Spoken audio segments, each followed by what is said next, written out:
বিশ্বের ২৭টি দেশে ছড়িয়ে পড়েছে করোনার নতুন ভ্যারিয়েন্ট। বিজ্ঞানীরা সতর্ক করেছেন, কোভিড-১৯-এর একটি সংক্রামক রূপ যাকে XEC নামে ডাকা হচ্ছে সেটি ইউরোপ জুড়ে আরও দ্রুত ছড়িয়ে পড়ছে এবং শীঘ্রই প্রভাবশালী স্ট্রেনে পরিণত হতে পারে।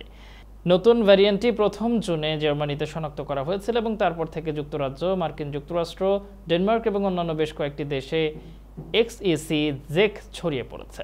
বিশেষজ্ঞরা বলেছেন, নতুন ভ্যারিয়েন্টটি ওমিক্রন ভ্যারিয়েন্টের একটি সাবলাইনেজ, কিন্তু এর মধ্যে কিছু নতুন মিউটেশন রয়েছে যা এটিকে শরৎকালে ছড়িয়ে দিতে সাহায্য করতে পারে। যদিও ভ্যাকসিনগুলি কোভিড-১৯কে গুরুতর ক্ষেত্রে প্রতিরোধ করতে সহায়তা করবে।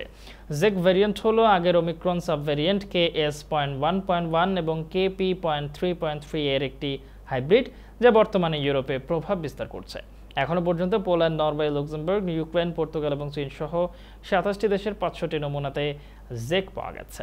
বিশেষজ্ঞরা ডেনমার্ক, জার্মানি, যুক্তরাজ্য এবং নেদারল্যান্ডসে ভ্যারিয়েন্টের শক্তিশালী বৃদ্ধির দিকে ইঙ্গিত করেছেন।